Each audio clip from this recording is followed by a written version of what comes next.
Boa noite. Começa agora mais um Três Damas aqui pela TV Convenção de Itu. Hoje estamos recebendo o Dr. Gwazi Hageb Shada, que é médico proprietário da Clínica de Mulher aqui de Itu. Boa noite, Dr. Shada. Boa noite. Seja bem-vindo aqui ao Três Damas. Muito obrigado. Boa noite, Malu. Boa noite, Priscila. Boa noite. Então, Dr. Shada, a gente quer saber se é difícil lidar com esse complexo mundo feminino. Nós vamos começar falando desse complexo mundo universo gigantesco. Porque o senhor tem a Clínica da Mulher, né? Sim. E lida com os nossos problemas, né? Diariamente. Então, é muito difícil? Como é que é? Porque a maioria dos homens acha difícil. Nos dois sentidos, né? No sentido mulher e no sentido gente, né? A mulher, ela é difícil, é uma máquina, né? Vocês são uma máquina muito complexa. Acredito que muito mais complexa do que o homem. Um exemplo que eu sempre dou é que vocês têm a capacidade de gerar uma pessoa igual a vocês. E nós não temos essa capacidade. Quem gera são vocês, nós contribuímos. Então você vê como é complexa a máquina. Dentro do que eu faço lá na clínica, eu faço ginecologia, obstetrícia, estou aqui há 32 anos, né? Partos já fiz de todas as formas possíveis e imaginárias, e contribuindo com a população da sociedade, mas é bem complicado. É bem complicado porque quando eu cheguei aqui em Itu, tinha parteira, tinha estagiários de medicina e a gente chegou para poder fazer a parte de obstetrícia, que na época o Dr. Hélio já estava cansado, não queria mais fazer a parte obstétrica, e eu é que fazia. Então, dentro da patologia, da máquina que vai gerar um filho, é bem complexo. Você tem todas as patologias, né? E o que mais deixa a gente intrigado, nós não sabemos nem qual é a causa, que é a hipertensão na gravidez, né? A grávida com hipertensão é um quadro que qualquer obstetra começa a puxar os cabelos. Mesmo hoje, com toda a tecnologia, com todo o avanço que a medicina teve, a gente tem grandes... nós não temos mais hoje óbito de gestante. Não existe mais, graças a Deus. Mas até então tinha, porque a paciente morria na cara da gente. Eu sou dessa época ainda. Então hoje a gente tem condições de acatar isso aí. Mas, doutor, essa máquina, essa complexa máquina aí que produz bebês, ela também tem uma parte hormonal, né? Que o homem parece que não entende muito. Que nos deixa assim, uma vez por mês, mais tristes, né? Mais melancólicas. Algumas têm dores, cólicas e tal. TPM, né? Que é a chamada TPM. Depois, quando passa esse período fértil, a mulher começa a entrar num outro período, que é o climatério, né? A menopausa. E o homem tem que entender isso agora. Acompanhar, né? Ou pelo menos acompanhar dele, né? Não sei. Hoje a medicina lida bem com isso, né? Nós temos condições hoje de tratar a mulher no todo, né? Ela sendo tratada no todo, ela tem uma incidência muito menor da sintomatologia que apresenta uma mulher que não tem condições para ter um tratamento. Tanto na fase que você acabou de falar, que é a fase da puberdade, depois na fase adulta e depois na fase da terceira idade. Nas três fases nós temos medicações específicas para isso. Nós temos na fase da puberdade, hoje, o grande segredo é a pílula de baixíssima dosagem. Então a gente medica essa menina que tem 14, 15 anos, que acabou de sair da menarca e tem cólicas monstruosas, então nós medicamos ela com esse hormônio e ela consegue ter uma vida melhor. Obviamente que tem que ter diagnóstico. Se você não tiver diagnóstico, você não consegue fazer com que você trate a paciente adequadamente. Eu cito isso sempre que falo. Em 1980, a medicina se casou com a engenharia. Por quê? Porque a engenharia enxergou que a medicina é um grande filão para ela reconhecer a sua técnica. Ela só fazia engenharia, fazia o quê? Carro, televisão e equipamentos eletrônicos. Quando ela enxergou que ela podia desenvolver tecnologia, técnicas e equipamentos para nós fazermos o diagnóstico, que eu acabei de falar, aí veio o ultrassom, veio a videolaparoscopia, vieram os aparelhos que deixam a gente com um diagnóstico, e a gente tem condições de fazer diagnósticos hoje, com certeza, né? Olha, eu posso falar que você hoje tem um ovário policístico, que é o mais comum, né? Então, se você tem condições de saber que ela tem, se você tem condições de tratá-la, ela vai ter uma vida melhor. Mas não deixa de ser, não. Você acabou de falar, por exemplo, a paciente que tem na terceira idade, ou vão colocar na segunda idade, começa a ganhar um pezinho de 5 quilos, 6 quilos. Qual é a segunda idade? Só de curiosidade? Qual é a segunda idade? Eu classifico dos 30 aos 40. Então, as 3, não tem. Não, peraí, dos 40 em diante é a terceira idade. Já começa a entrar na terceira idade. Que dor! Já começa a entrar na pré-menopausa, né? A pré-menopausa é o contrário, o nível de hormônio, é o climatério. O nível de hormônio começa a cair, aí a paciente começa a ficar quadrada, se ela não tomar cuidado, ela começa a ficar quadrada, fica sem cintura, e ela vai tendo essa dificuldade toda. Hoje tem tratamento para tudo isso. Eu faço a ginecologia e obstetrícia e sou especializado em nutrologia já há 15 anos, que eu trabalho com a gestante ou com a mulher para fazer ela ficar com o peso adequado para a sua idade lá na frente. E as pacientes que eu acompanho, que a gente tem tido, não só eu, como toda a classe médica acompanha, ela consegue levar uma vida melhor lá na frente. Doutor, falando da clínica... primeiro, eu preciso saber o seguinte, o que é esse ganho de peso de 5... o senhor falou um pezinho de 5 quilos. Gente, ele se referiu a mim, né? Não, mas 5 quilos é muito... respeito a essa classificação de Não, é assim, ó, o meu presidente da minha entidade, que é a ABRAM, Sociedade Brasileira de Nutrologia, que nós vamos ter um congresso agora em setembro, a partir do dia 16, nós vamos estar no Maxud Plaza com 3 mil inscritos, ele classifica o seguinte, que o corpo humano, tanto seja masculino ou feminino, ele tem um gatilho. Esse gatilho, quando ele dispara, aí a pessoa muda. Então, o importante é não deixar o gatilho disparar. O que ele quer dizer com isso? A menina que tem 30 anos, ela está lá com o corpinho dela, tudo bonitinho e tal, ela não tem filhos e ela está vendo que ela está começando a ganhar 3 quilos, 5 quilos, e ela vai deixando. Quer dizer, o gatilho já disparou.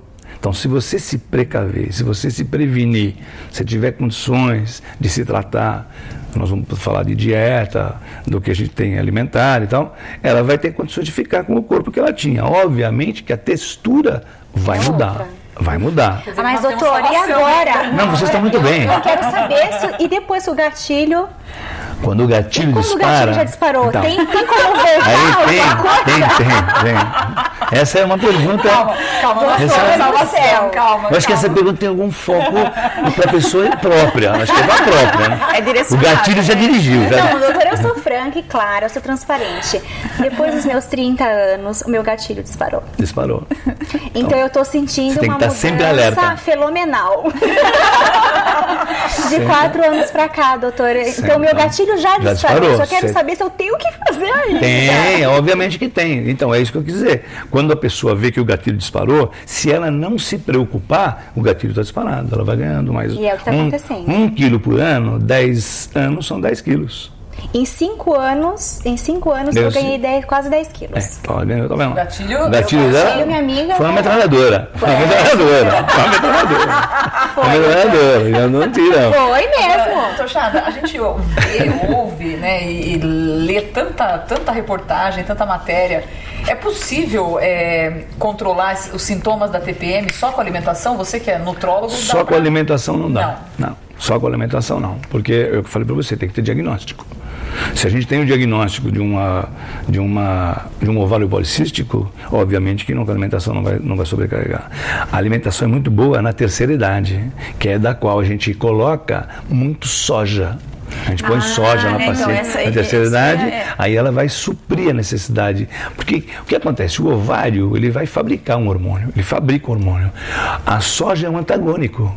Então ela não deixa ele fabricar esse hormônio. Então ela consegue, com alimentação, diminuir bem os sintomas de fogacho, da própria lucidez. Que é a isoflavona. Isoflavona.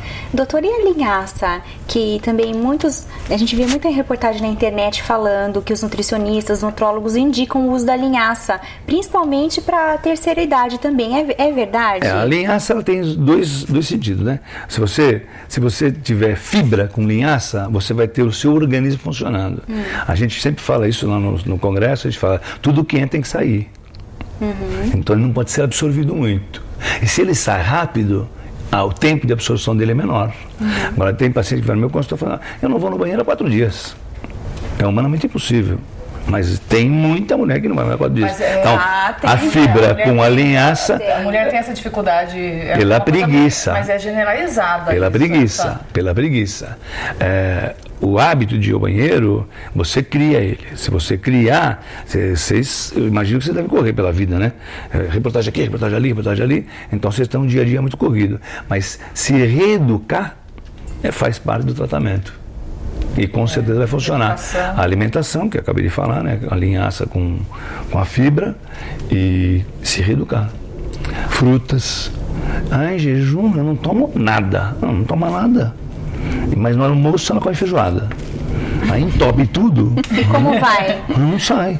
Não sai mesmo. Não sai. Doutora... Vai tomar laxante. Hoje nós temos laxantes de contato, temos laxantes naturais. Então, a gente consegue fazer o que você falou, a gente consegue colocar dentro da dieta da mulher, que ela tem um intestino preguiçoso, ou que ela não se enquadrou no plano, ela vai ter uma vida normal, porque é humanamente impossível ficar 4 dias. Mas isso é uma coisa tão geral, tão generalizada, que a propaganda da TV, do Activia lá, é só em cima disso. Só em cima disso. Devolver o seu dinheiro de volta. Exatamente, é o varejo mesmo. Varejo não, aquela propaganda, ela é até, eu acho, indecorosa, porque como é que vai devolver o dinheiro de volta? Você vai chegar e falar, eu não fui no banheiro, não, mas quanto é? 1,20. 1,20. Vou devolver 1,20. Então são coisas, a gente lá no congresso a gente comenta essas coisas, né? E eles estão lá, estão com um stand maravilhoso, mas a gente comenta isso, vai devolver 1,20. Quer dizer, qualquer mulher que chegar e falar, eu tomei, e a prova? Não tem prova, vai fotografar?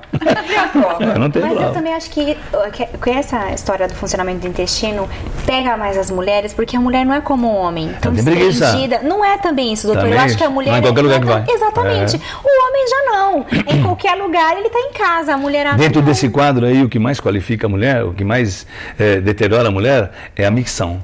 Ela não vai ao banheiro, principalmente as professoras.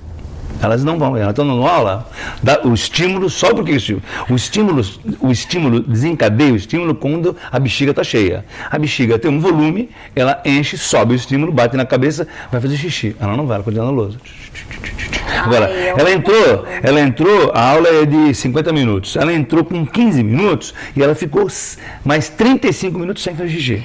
Isso desencadeia o quê? Desencadeia a infecção urinária, que a mulher tem uma uretra menor, então desencadeia a infecção urinária. A infecção urinária desencadeia uma leucorreia, porque se ela tem uma bacteremia, desce a cavidade vaginal e contamina, aí ela corre para o médico com cistite, com vaginite, com tudo isso. Aí pergunta, o que você faz? Sou professora. Olha só. Está relacionado diretamente com a profissão. Doutor, eu tenho uma pergunta sobre a fase da reposição hormonal. Quais as opções aí que as mulheres têm hoje para reposição hormonal? Né? Porque aí tem o hormônio via oral, tem o adesivo, e tem uma outra qualidade de hormônio aí que é bio... Vou falar. Há 3 anos atrás, quando nos Estados Unidos descobriu-se e deflagrou-se um movimento muito grande com relação ao hormônio na terceira idade, que ele tinha um índice muito grande sobre o carcinoma, então explodiu dentro da ginecologia que a gente não medicava mais hormônio. Isso fazem 3 anos, só é recente. Aí os laboratórios se prepararam e entraram com a soja e entraram com uma substância que é bem parecida, bem similar com o hormônio, que chama-se tibolona.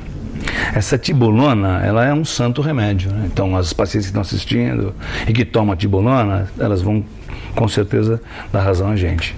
A tibolona, ela faz o quê? Ela faz exatamente o que a mulher precisa. Ela antagoniza o efeito do hormônio e ela vive outra pessoa, ela fica mais nova. Porque, com certeza, deve ser muito desagradável você viver. Eu tenho pacientes que chegaram no consultório com toalhinha, enxugando a testa. É muito comum isso. Mas a senhora foi aonde? Fui no médico aqui, fui lá no posto ali, fui não sei aonde, fui não sei o que lá. Minha vizinha mandou tomar aquilo. Medico peço a dosagem hormonal, obviamente. Medico com a tibolona, ela volta, chada. Agora eu posso até ir na missa. Porque ela ia na missa com a toalhinha. Ela ia num casamento com a toalhinha. Então é muito desagradável. Então essa tibolona é a mais recente, é o mais recente que tem. E assim mesmo, a gente primeiro prescreve a dieta, que é a isoflavona, faz o efeito e espera o resultado. Depois que a gente medica com a tibolona. Eu tenho algumas pacientes ainda que tomam hormônio, mas elas têm que ter, quem toma hormônio não tem problema nenhum, ela não tem útero, não tem ovário, assim mesmo ela faz o estadiamento do carcinoma. Doutor, anual. Hoje, além do excesso de peso, né, que acredito que seja o campeão de audiência aí do consultório, com certeza. Quais são os outros problemas que mais levam as mulheres hoje para a clínica? Flacidez. E tem como melhorar a flacidez sem ser através da musculação? Porque não. Se tiver, eu estou interessada. Existe esse milagre? Tem. Nós temos lá uma profissional que trabalha na área, a Lilian, e ela faz muito bem essa parte. A gente comprou um equipamento que chama Stake. O Stake, ele é uma drenagem linfática e ela pode fazer drenagem redutora. Esse aparelho nada mais é do que um gel, e passa o gel na parte que for necessário, e esse aparelho, ele é um rotor, ele tem vários nódulozinhos, ele vai batendo no tecido e vai quebrando a molécula, ele quebra a molécula, aí depois ela passa um outro gel, que é o redutor, então a flacidez diminui muito. Doutor, fala um pouquinho pra gente quais os tratamentos que vocês oferecem na clínica. Tem a parte de estética, que seria... Fazemos muito lá, estética facial.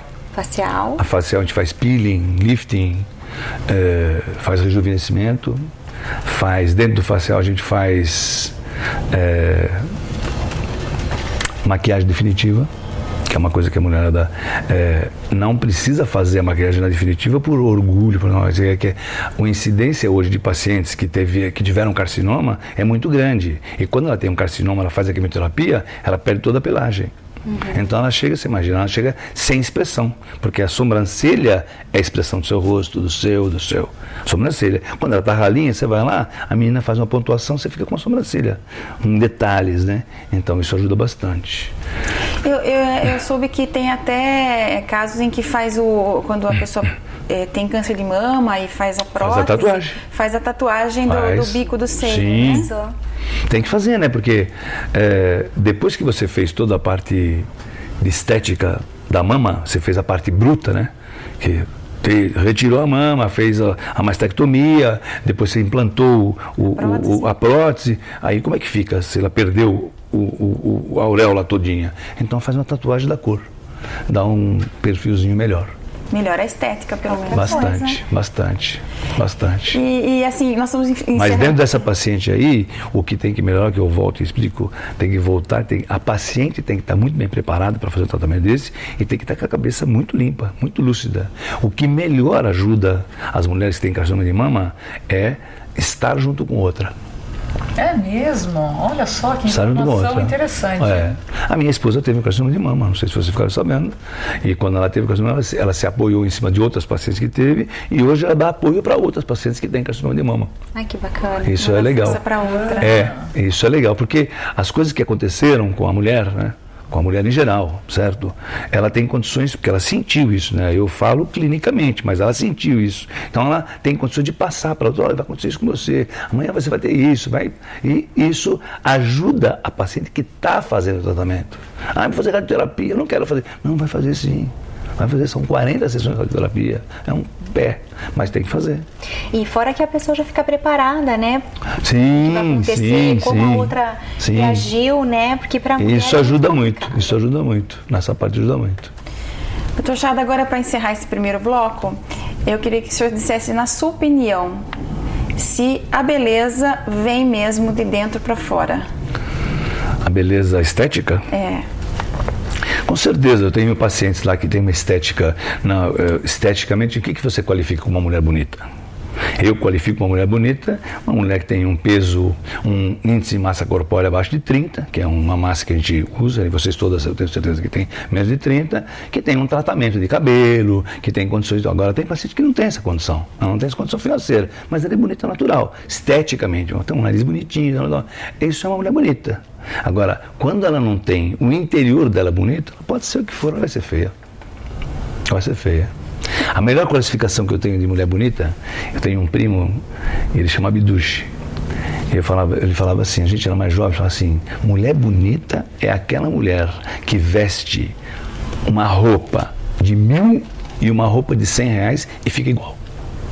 Essa é uma mulher bonita. É verdade. Essa é uma boa definição. É uma boa definição. Isso a gente era moleque, hein? Mas as duas formas incluem estar vestida, né? Está vestida. Está vestida, com roupa de 100 ou roupa de 1.000. Mas está bonita. Porque você pega uma roupa de 100, coloca uma feia, ela vai ficar feia. Coloca uma de 1.000, ela vai ficar feia do mesmo jeito. É isso que a gente quer dizer. A gente era moleque. Tá certo. A gente volta já já com o Dr. Chada aqui no próximo bloco.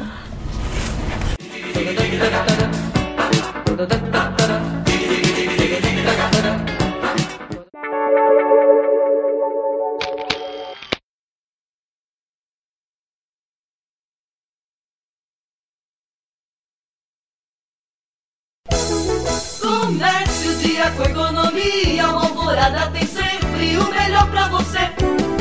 Qualidade, atendimento e preços incríveis, uma loja sempre perto onde você precisa.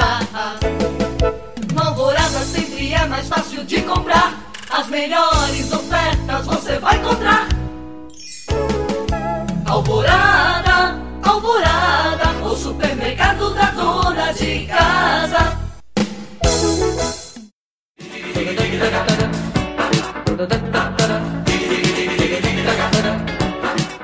De volta com Três Damas, hoje estamos recebendo aqui o Dr. Chada, que é ginecologista e proprietário da Clínica da Mulher aqui em Itu. Dr. Chada, as pessoas que costumam tomar pílula, né, como anticoncepcional, às vezes engordam quando começam e tem pessoas que reclamam que quando param de tomar, engordam. Como é que é essa coisa? Essa relação. Essa relação. Olha, a gente já discutiu isso por inúmeras vezes, né? O anticoncepcional, ele nem engorda e nem emagrece. A mulher, ela engorda por si só. Por que ela engorda? Às vezes, ela tem algum mecanismo mais próprio para engordar, é a cabeça dela. Ela tem algum problema em casa, ou com o trabalho, ou perdeu um ente querido, né? Às vezes a pessoa perdeu um ente querido e não come, ela engorda. Isso é um mecanismo de função. Então, não posso falar para você que tomando a pílula você vai ficar magra ou deixando de tomar você vai ficar gorda. Esse gatilho, quando ele é desencadeado, é exatamente porque a paciente teve um componente da sua vida, um ente querido que ela perdeu, um casamento que ela desfez. Então ela entra numa ansiedade compulsionada por um processo todo e ela acaba ganhando peso comendo nada. Até porque as pílulas hoje em dia, elas são de dosagens baixíssimas e são levinhas. Se você pegar uma pílula, não tem um pesa 2 gramas. E a pílula, na sua opinião, ainda continua sendo o melhor método anticoncepcional ou existe aí... No consenso, hoje, está começando agora amanhã o congresso da SOGESP, que é o maior congresso de São Paulo, só de ginecologistas, e a gente já vem fazendo um trabalho, os laboratórios fazem um trabalho com a gente, já de uns 2 anos para cá, eles estão tentando colocar um anticoncepcional contínuo. O que é um anticoncepcional contínuo? Você começa a tomar pílula hoje e você não precisa interromper. Então você não menstrua. Aí vem perguntar, mas para onde vai a menstruação? A menstruação, ela é digerida, ela é absorvida. Então não tem problema nenhum. Agora ela pode tomar, então, obviamente que se ela não tem a menstruação, ela não vai ter cólica no nível que ela teria, porque os sintomas de menstruais ela vai ter, ela só não vai exteriorizar. Nossa, e é interessante que nós estamos com esse lançamento agora, os laboratórios grandes, né, a Pfizer, a BISC, a Lilly, que desencadearam esse processo e está sendo feito esse estudo e nós já estamos trabalhando com pílulas contínuas, tanto para gestação quanto para terceira idade. Para terceira idade... Não fala de terceira idade que eu fiquei traumatizada depois, com isso. E o gatilho, então? O gatilho. Agora, doutor Jada, o senhor com tantos anos, né, na medicina para mulheres, a TPM é uma coisa que realmente bagunça a cabeça da mulher. Bagunça a cabeça. Né? E bagunça os lares também. Eu queria saber se, nesses anos todos, quais os casos assim mais absurdos que você viu de sintomas, né, da mulher... Ter cólica. Então, não, eu tenho... fazer loucuras. Fazer loucuras. A paciente que tem cólica, ela acaba fazendo loucura de uma forma ou de outra. Ela tem paciente que para tirar a cólica menstrual, ela acha que ela tira, não, ela come 3 caixas de chocolate. Por quê? Olha lá. Ela come 2 caixas, no mínimo, né? No mínimo 2 caixas. É só começar. Você está vendo? Então isso faz com que a paciente se sinta melhor. Ela se sente melhor. Agora, tomando a medicação, tem o paciente que começou a fazer o tratamento, ela ia para o pronto-socorro todos os meses tomar injeção na veia e achava aquilo normal. Afinal, como normal? A mãe, não, mas é normal, ela vai, o pai dela leva ela lá na Santa Casa, ela toma uma injeção de Buscopan composto com glicose, fica boa e vai embora. Não, ela acostumou-se com isso. Aí você tem que medicar ela adequadamente, fazer o diagnóstico, que é o grande segredo, faz um ultrassom, faz o diagnóstico e medica. Ela não vai ter esse problema. Agora, a compulsão pelo chocolate é uma coisa que não é só das mulheres, não. Tem homem também que gosta de chocolate. Mas, doutor, e a história de você ir na frente do espelho e colocar 30 trocas de roupa e não ficar boa? Né? E o marido, coitado, inclusive... Vamos pro casamento? Não é assim que ele fala? Não, vamos ter uma DR, né? A DR rola solta. Doutor, uma sugestão que eu tenho para o senhor colocar na clínica é um curso preparatório para os maridos. Quem trabalha comigo na clínica... Eles precisam entender esse universo. Eu vou passar isso, quem trabalha comigo na clínica é o Navarro. O Navarro, ele é psicólogo, é um psicólogo tradicional, ele é filho do Jesus, um cara tradicional da cidade, e ele faz a parte de terapia lá no consultório. Eu vou passar isso para ele, montar um curso para os maridos. Isso é importante, vai porque eles não entendem. A demanda é muito grande. Doutor, agora uma curiosidade. O senhor é nutrólogo. Sou. Nos tratamentos de emagrecimento, o senhor é a favor do uso de remédios? Sou. É? Sou. E porque assim, né, eu mesmo já fui em grupos de nutricionista e tal, sempre é aquela coisa, não toma remédio porque vicia, e depois quando você parar, você engorda o dobro, aquela coisa toda. Aí existe o seguinte, né, o nutrólogo é um médico nutrólogo. E a nutricionista, ela é só nutricionista, ela não é médica. Então ela tem que trabalhar só com a dieta. Correto. Isso não quer dizer que a pessoa não vai emagrecer. Se você fizer uma dieta fracionada, você vai emagrecer. Claro. A medicação, hoje, a medicação de alguns anos atrás, que era o grupo das anfetaminas, que era o Femproporex, o dietipropiona, a anfepramona e o mazindol, eles foram extintos. A Anvisa cortou isso. Por que foram extintos? Porque depois que apareceu a internet, a paciente comprava pela internet, ela não precisava do médico. E para o médico receitar aquilo, ele precisa de alguns exames, você precisa conversar com o paciente, ver se ela tem algum desequilíbrio, se ela pode tomar uma anfetamina. Ela comprava pela internet. Eu tenho um caso aqui de Itu, que foi até interessante, foi uma das coisas que também me deixou mais preocupado, a gente começou a discutir isso lá no congresso, foi que essa paciente vinha no meu consultório e eu fazia uma receita para ela. Ela tinha perfil normal, uma pessoa estabilizadíssima, ela tinha um perfil, ela tomava o Femproporex. Aí ela saía do meu consultório e ia no consultório do meu colega. Aí ela pegava outra receita de Femproporex. Ela ia para um terceiro colega. Meu Deus. Isso quando não tinha o controle da nossa sanitária. Não tinha esse controle. Hoje... Ela fazia um estoque. Ela fazia um estoque, eu vou te contar o que ela fazia com o remédio. Hoje eu faço uma receita de qualquer diazepínico, para qualquer idoso que precisa tomar diazepínico. Quando eu faço a receita, quando ela passa na farmácia, a moça coloca no computador, já apareceu na tela que ela já está tomando diazepínico. Se ela for com uma outra receita em outro local, eu tenho que estipular que é uma segunda via, porque ela perdeu. Entendeu? Então essa paciente em particular que usava, ela começou a usar 3 comprimidos de Feipropolex. Por dia. Durante um ano, ela ficou dependente. Como é que eu fiquei sabendo disso? O marido dela, que pode estar me assistindo, ele me ligou e quis falar comigo. Foi no meu consultório e me contou o caso assim. Peguei, orientei, eu estava na Unicamp na época, ela foi para a Unicamp, fez o tratamento e saiu bem. Então, quando a internet veio, ela ajudou no sentido... E ela tomava esse remédio para quê? Para ela ficar total.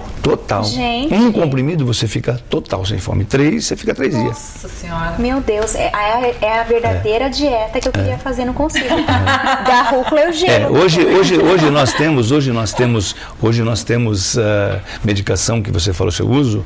Nós usamos hoje, eu uso muito o Orlistat, que é uma medicação específica para degenerar na gordura. Essa gordura sai nas fezes, a que está acumulada.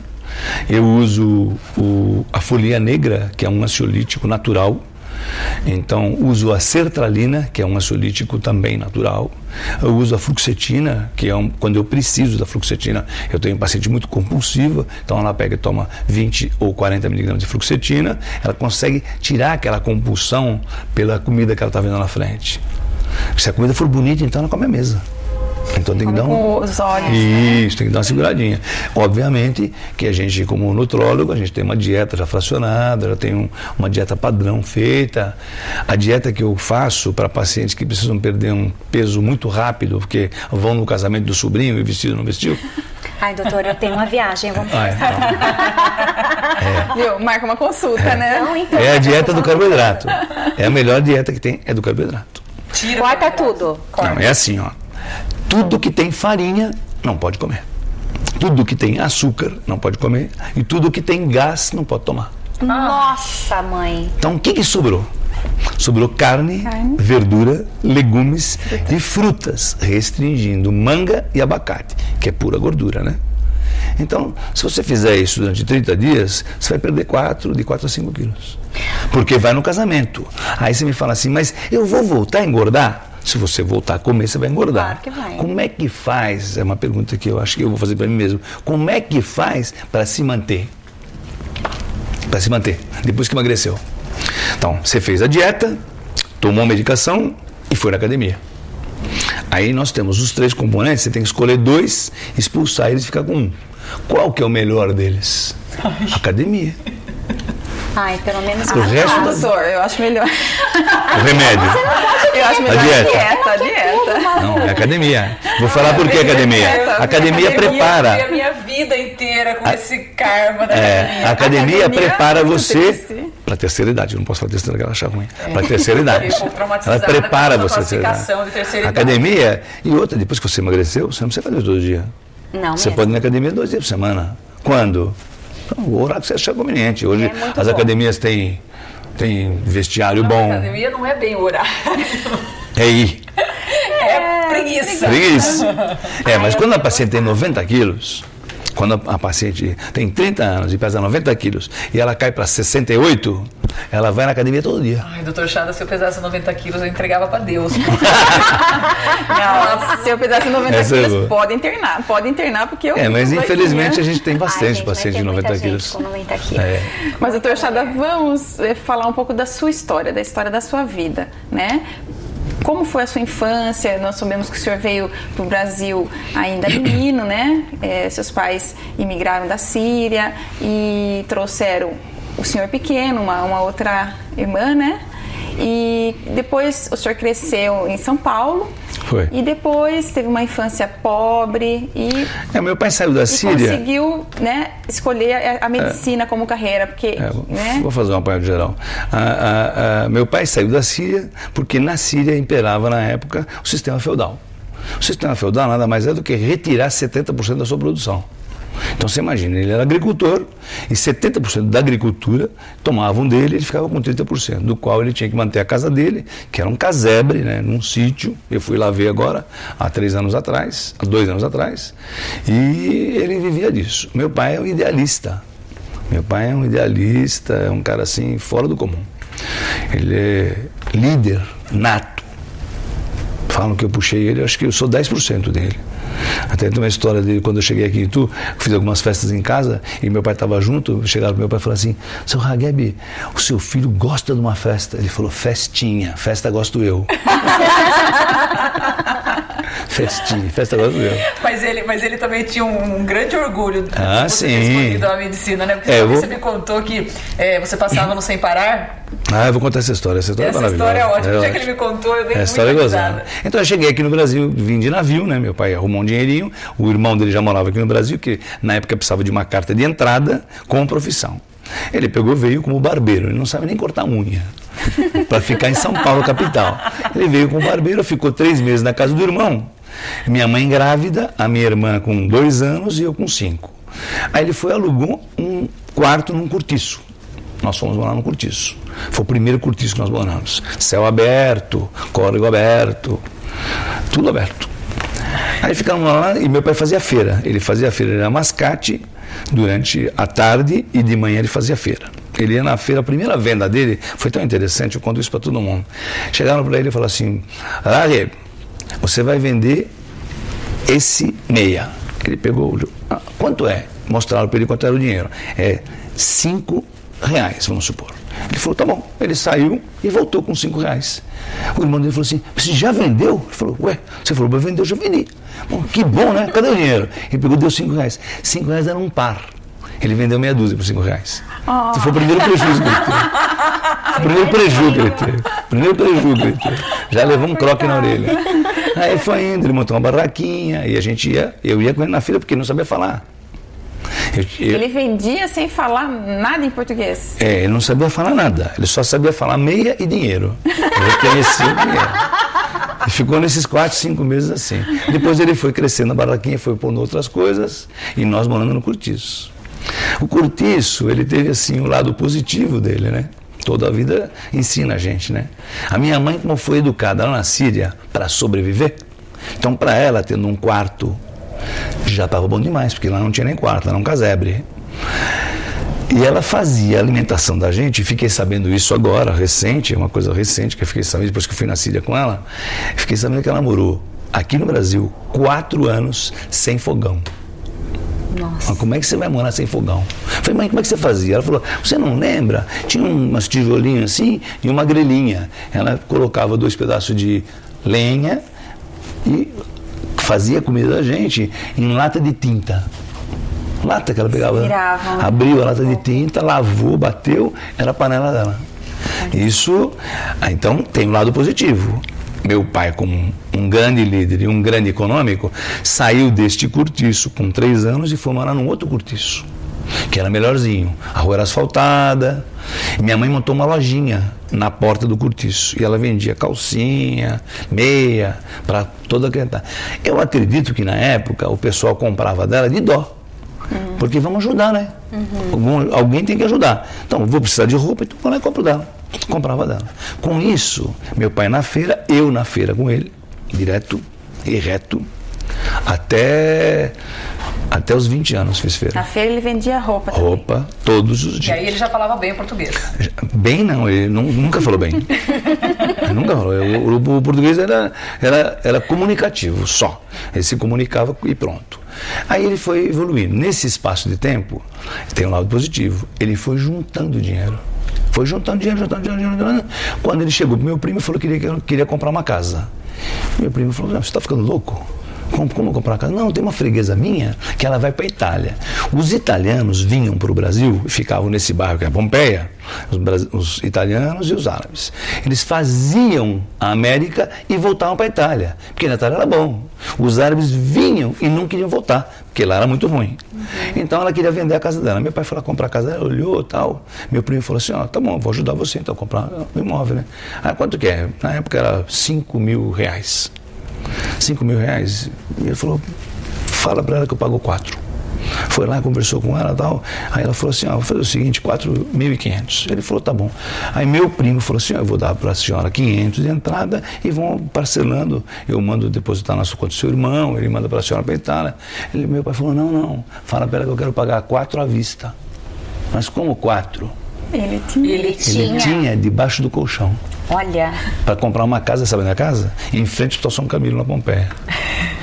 Então, cara, ele é assim, dá uns lances nele, uns repentes nele, é um negócio fantástico.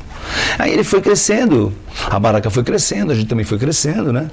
E a gente não conhecia, eu também classifico assim, a unidade como dois lados do rio, né? Nós estamos do lado de cá do rio. Você só via o outro lado, mas não conseguia atravessar. Porque é muito difícil atravessar para o outro lado. Aí a gente foi crescendo, ele teve a casa dele, comprou geladeira, comprou fogão, e na feira juntando dinheiro. Aí ele foi e comprou outro imóvel. Aí comprou outro imóvel e foi comprando imóvel na Pompeia. Olha, era o sonho dele.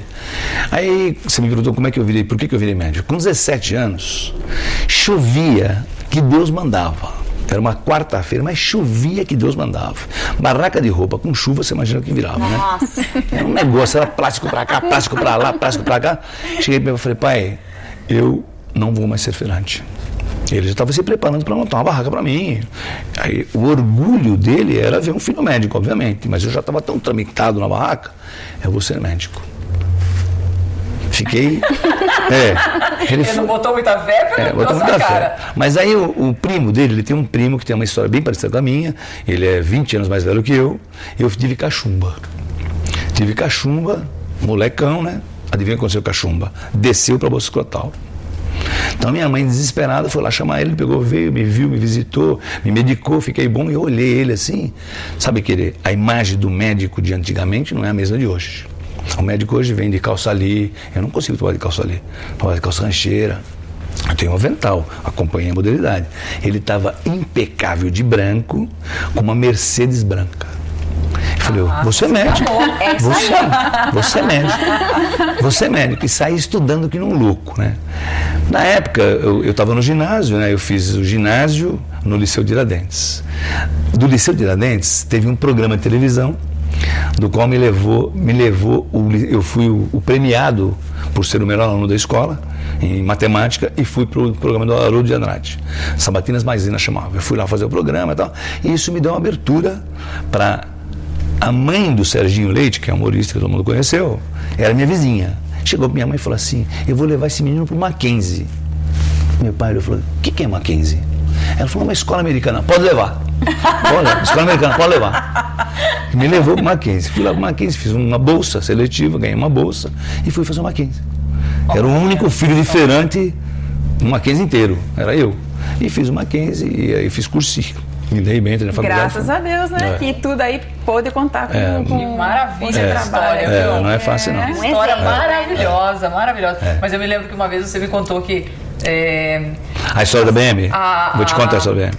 A loja, até o... Tá lá a loja, tá lá a loja. A lojinha dele, ali, fincada ali. E do lado só banco. Só banco. Só prédião de banco. E a lojinha dele. Tá lá até hoje. A história da BM era a seguinte, quando eu vim para Itu fazem 32 anos. Cheguei aqui em Itu também assim, né? Meu sogro fez uma casa na cidade de São José e eu vim passar fim de semana. Um belo de um dia, falei, poxa, eu vim passar fim de semana e moro num apartamento bom lá em São Paulo. Tinha comprado, casei com 30 anos, já tinha uma situação boa. Falei, vou fazer o seguinte, vou ver como é que funciona a medicina dessa cidade. Vim, dei de cara com o Dr. Hélio, no Hospital Quiriguini. Nunca tinha visto na minha vida, não sei nem quem é. Me identifiquei, me apresentei. Ele falou, mas você quer vir para Itu? Eu falei, quero. Eu aceito vir. Ele falou, então faz o seguinte, faz um plantão, né? Um check-out de mim, né? Faz um plantão para mim aqui na sexta-feira, no fim de semana inteiro, que aí se você precisar de qualquer coisa, você me liga. Fiquei no fim de semana, fiz o plantão, ele gostou. Falou, ué, você não quer vir? Eu quero vir. Fiz da cabeça, eu tinha minha filha já pequenininha, né? Tinha acabado de nascer. Vim para Itu nessa situação, vim para começar a trabalhar no pronto-socorro, que fiquei 1 ano, depois que eu montei o consultório de gineco. A história da BMW é gozada, né? Depois de alguns anos eu comprei uma BMW. Carro de médico, né? Carro chique, era o meu sonho. Ilustrado no carro do meu primo. Era branco? Branco, lógico, claro, branco. Claro, sonho é sonho. Sonho é realizar ali. Cheguei em São Paulo, meu pai falou assim, eu falei, pai, nós vamos passar um fim de semana em Itu, você vai comigo. Ele falou, lógico. Aonde eu fosse com meu pai, ele estava com dinheiro no bolso. O que eu fosse comprar, ele pagava. Até 2 anos atrás que ele morreu. Tudo. Fosse quanto fosse. Ele tinha 3, 4 mil reais no bolso, ele pagava tudo. Fui encher o tanque de gasolina, encheu o tanque, ele pagou o tanque de gasolina. entrou no carro, eu fechei o vidro, né? Pressurizou o carro e falou assim, nossa, isso aqui é um avião. Aí ele percebeu que não tinha embreagem. Ele falou, você não precisa trocar a marcha? Ele anda sozinho. Pus no drive, passei na Castelo. Passei no pedágio, sem parar. Ele já com o dinheiro na mão para pagar o pedágio. Passei, ele falou, você não vai pagar pedágio? Eu falei, médico não paga pedágio, pai. E vazei. Cheguei em casa, o meu irmão estava em casa, já tinha chegado. Chegou meu irmão e falou assim, você é burro, você não é médico, o seu irmão não paga pedágio. Foi uma história bem típica dele. Foi tão gozado. Não, é muito legal. Você é burro, você não é médico. Não, ele tem. Paga pedágio. Não, se eu começar a contar as histórias dele, nós vamos ficar aqui até amanhã. Tem histórias assim que você não faz ideia. Da lojinha que você falou, entrou uma pessoa de uns 35 anos, 1,90 m, negro, alto. Entrou na loja, minha mãe em árabe falou assim, cuidado, é ladrão. Em árabe ele falou pra ela. O negão falou assim, não sou ladrão não, é que aqui no Brasil todos os pretos são ladrão. Em árabe. Ele era marroquino. Jesus! Meu pai picou a mula, largou ele sozinho. Aí ele fez uma bela de uma compra, né, que ele ia voltar, fez uma bela compra. Minha mãe falou assim, tá vendo? Você fica xingando os outros. Foi muito gozado. Porque a história da época, era assim, quem era ladrão era preto, não era negro. E ele entrou na loja, pá. Já estranhou. E o cara respondeu para ele em árabe. E um árabe bonito, porque o marroquino tem um árabe bonito. É verdade. Eles têm uma influência muito grande da França. Tem um árabe bonito. Meu pai fala todos os idiomas do árabe, todos. Ele foi nômade lá na Síria. Ele viajou a Síria inteira com camelo, vendendo cereais. Chada, e ele morreu agora? Morreu agora faz 3 anos. 3 anos, com quantos anos? 82. 82, bem vivido. Morreu bem, graças a Deus saiu da loja com uma gripe, fez uma pneumonia e foi. Uma morte santa. Ai, gente, mas viu, quando o papo é bom, passa muito rápido o programa.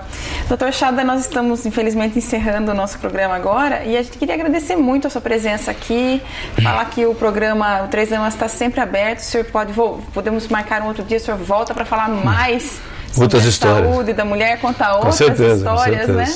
Infelizmente o tempo na TV tem um limite. Tem uma restrição. Obrigada pela sua presença. Com certeza, eu queria agradecer também, me sinto honrado de estar aqui, porque vocês convidam somente celebridades, né? Me sinto honrado de ser uma celebridade. Queria agradecer as pessoas que estão me assistindo, em especial minha família, que me apoia. E é isso. Muito obrigado. Obrigada.